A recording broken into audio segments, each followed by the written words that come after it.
In the early morning last day, Israel attacked Iran across major targets. They attacked the Supreme Leader Ali Khamenei's residential compound, the Office of President, nuclear sites, military infrastructure, and the IRGC headquarters, where Iran has suffered heavy losses. Iran's Supreme Leader Ali Khamenei has been killed in this attack along with his daughter and grandson. رهبر و امام مسلمین حضرت آیت الله العظما سید علی حسینی خامنه‌ای شهد شهید گوارای شهادت را نوشیدند. This attack of Israel was not just limited to military sites. They also bombed a girls' elementary school where 148 children girls were killed. And after that, they tweeted that Israel has the right to defend itself, where they actually attacked Iran first.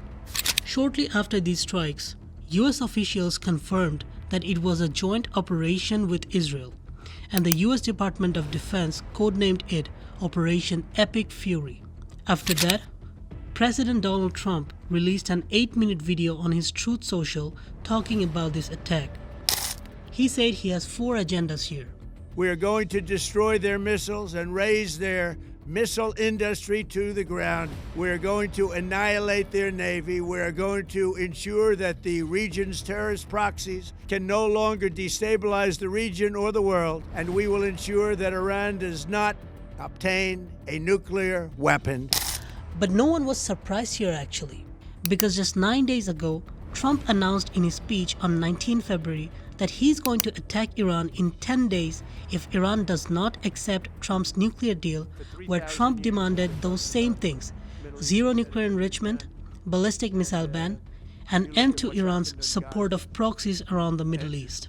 And Trump was already preparing for a full-scale war with Iran from the end of January. Because look at this. Before his speech, he had already sent an aircraft carrier, USS Abraham Lincoln, to the south of Iran. And after this speech, he sent the largest and most advanced aircraft carrier till this date, USS Gerald R. Ford, to the west of Iran.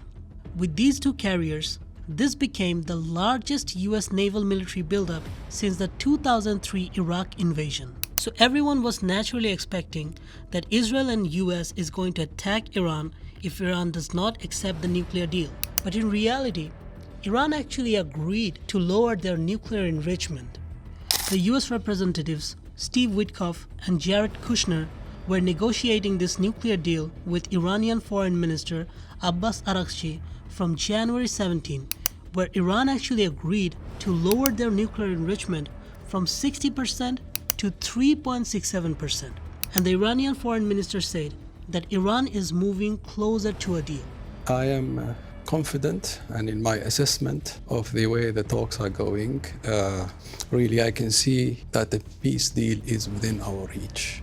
But we have already seen this same story 1 year ago, during the 12-day war between Iran and Israel.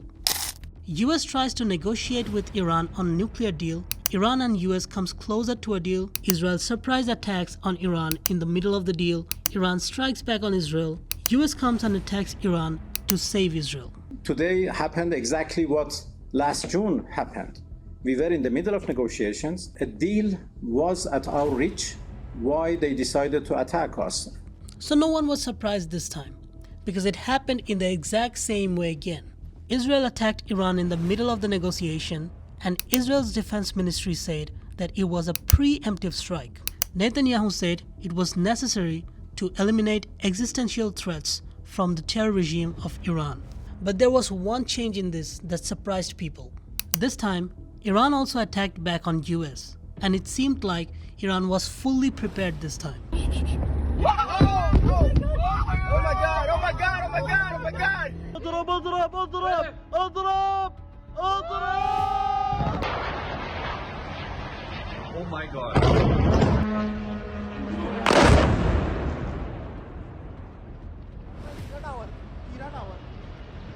They launched a counter-operation immediately after Israel and US attacked. They're calling it Operation True Promise 4. They've attacked 6 Gulf countries across the Middle East, in mostly their US military bases and some public locations. For example, Prince Sultan Air Base in Saudi, US Navy's 5th Fleet in Bahrain, the Al Dhafra Air Base and Dubai International Airport in UAE, Al Udeid Air Base in Qatar, where all the US assets are located, Exploding in Doha, the capital of Qatar. Ali Al Salim Air Base in Kuwait, Oh my God. and another US military base in Jordan. Now, a state of emergency has been declared in all these countries. Dubai Airport in UAE, which is world's busiest airport, has been closed for an indefinite period due to this attack. And the airspaces of other Gulf countries like UAE, Qatar, Kuwait, Bahrain has also been emptied, and the flights has been suspended, which means that it's gonna have a huge impact on the air traffic around the world. So many people are surprised by this counterattack of Iran. So now there are two questions. Number one, why is this war happening? And number two, how long is this gonna continue? If we talk about the first question, that why is this war happening, then the context is Trump has said that there are three main reasons for which he wants to go to war with Iran. In Operation Midnight Hammer last June, we obliterated the regime's nuclear program. After that attack, we warned them never to resume their malicious pursuit of nuclear weapons, and we sought repeatedly to make a deal. But Iran refused. They rejected every opportunity to renounce their nuclear ambitions. They attempted to rebuild their nuclear program and to continue developing long-range missiles that can now threaten our very good friends and allies in Europe, our troops stationed overseas, and could soon reach the American homeland. And we can't take it anymore. But turns out that a report by the New York Times actually proves that all these three claims were lies. Number one, that Iran rejected every opportunity to stop their nuclear program is also a lie. Just like I showed you already, Iran had agreed to lower their enrichment from 60% to 3.67%, and the Iranian foreign minister who was negotiating with US said that Iran is moving closer to a deal. So Iran did not reject the opportunity of stopping their nuclear program. Now number two, Trump's second claim about the nuclear bomb. There is no evidence that Iran was actively trying to enrich uranium and build a nuclear bomb. In fact, the stockpiles of uranium that Iran had already enriched was buried after last year's airstrikes, which makes it nearly impossible for Iran to build a bomb within days.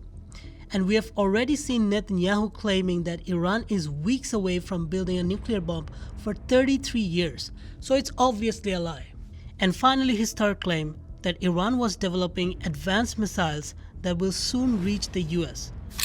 3 US officials with access to intelligence about Iran's missile programs said that Trump was exaggerating this. And a report by the Defense Alliance Agency last year concluded that Iran did not have ballistic missiles capable of hitting the US, and that it will take them 10 years to have up to 60 intercontinental ballistic missiles. So the Trump's claim for which he was attacking Iran were basically lies. So what can be the main reason?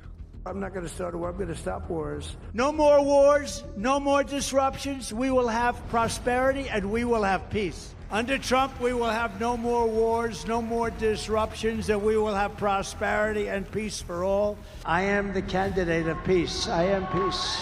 So what happened with these big talks? Well, one possible reason can be that his name is in Epstein's file. Trump's reference has come more than 38,000 times in the Epstein's files, and some reports are saying that it's as high as 1 million times.